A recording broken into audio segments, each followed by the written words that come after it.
नमस्कार। हिंदी के प्रसिद्ध साहित्यकार गजानन माधव मुक्तिबोध का संक्षिप्त परिचय।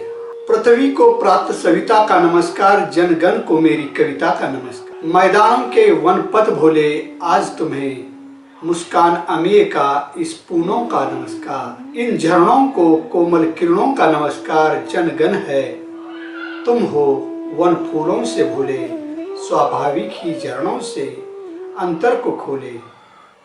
आज हम गजानन माधव मुक्तिबोध इस अद्भुत कवि के साहित्य एवं जीवनी का परामर्श ले रहे हैं। संघर्षपूर्ण जिजीविषा वाले इस कवि का जन्म मध्य प्रदेश के श्योपुर कस्बे में 13 नवंबर 1917 में हुआ था। इनके पिता Madhav Muktibodh police sub inspector. Muktibodh की मां बुंदेलखंड के ईसागढ़ की एक शिक्षित महिला थी। इनके घर में मराठी भाषा थी।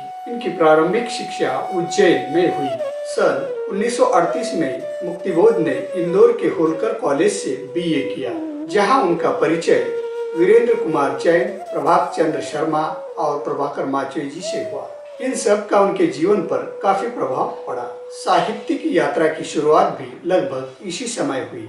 1935-36 में उनकी आरंभिक कविताएं माखनलाल चतुर्वेदी द्वारा संपादित कर्मवीर में प्रकाशित हुई। इसी तरह वीणा, वाणी जैसी पत्रिकाओं में भी कुछ रचनाएं आई। मुक्तिबोध साहित्यकार के साथ साथ अध्यापक, पत्रकार, कवि, समीक्षक आदि सभी थे। इनकी कविताओं में संघर्ष, टूटन और खालीपन की अभिव्यक्ति हुई है। हिंदी कविता के इतिहास एवं मुक्तिबोध के कवि जीवन में 1943 में प्रकाशित तार सप्तक एक नई काव्य चेतना का संदेश वाहक बनकर आया। आज्ञे के संपादन में 7 कवियों के इस संग्रह में मुक्तिबोध की 16 कविताएं प्रकाशित हुई।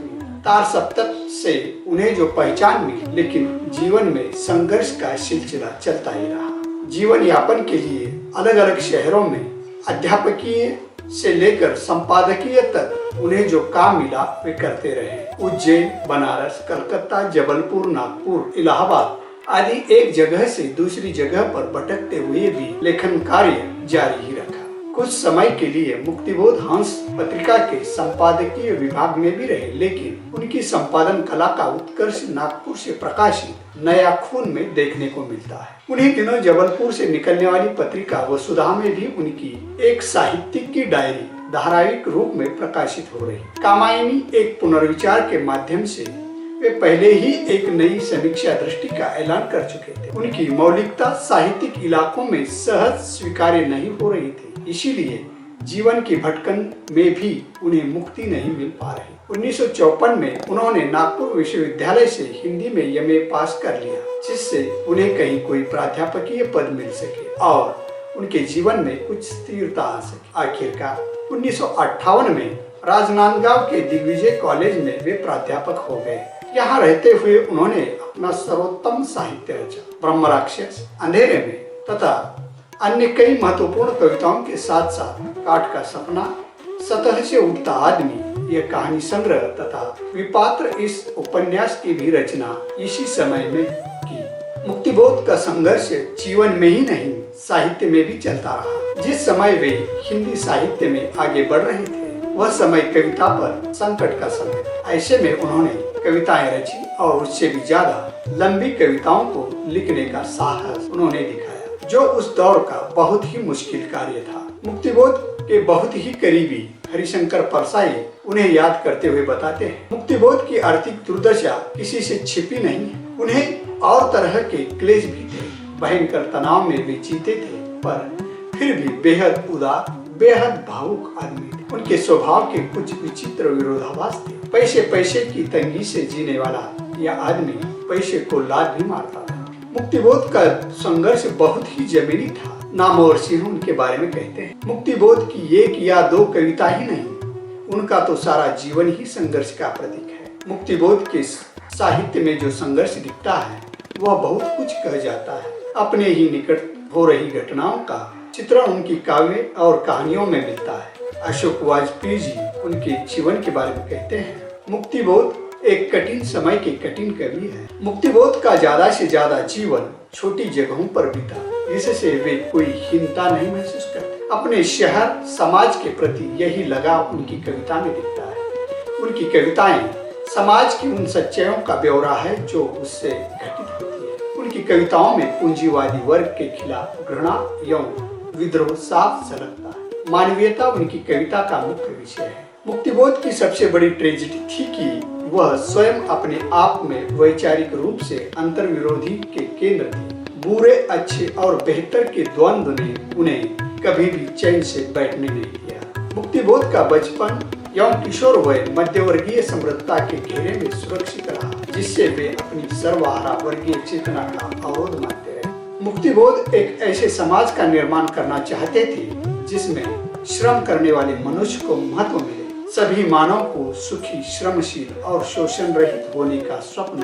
मुक्तिबोध हमेशा देखा करते थे। जिंदगी जब एक सुखद भविष्य की ओर करवट ले रही थी, तभी मुक्तिबोध के साहित्यिक जीवन में एक और बड़ी घटना घटी। 1962 में उनकी पुस्तक भारत, इतिहास और संस्कृति पर मध्य प्रदेश सरकार ने प्रतिबंध लगा दिया। इस घटना ने मुक्तिबोध को बुरी तरह झकझोर दिया।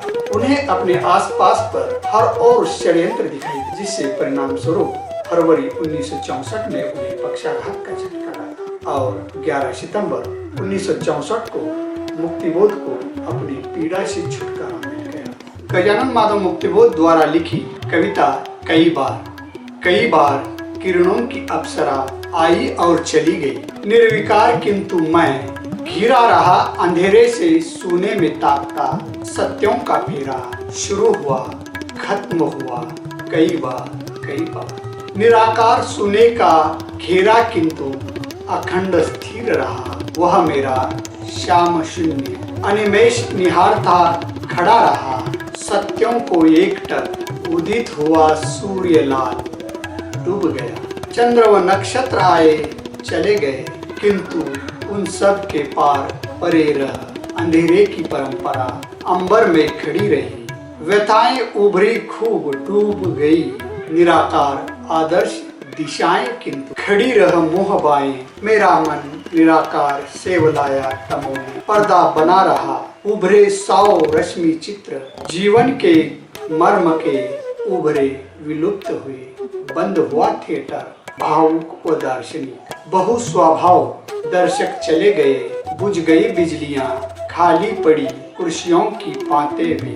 दरवाजे बंद हुए। सुने उस तमोलीन अंतराल भीतर सुदूर वह पर्दा किंतु गत रश्मि चित्रों के विलुप्त संवेदना प्रकाश पार्श्वभूमि में स्वयं की असंग, अप्रभावित, असंपर्कार्थ तटस्थ अंधकारिता को देख चकित है, विस्मित है। सत्य आए व चले गए। रश्मि उभरी व लीन हुई।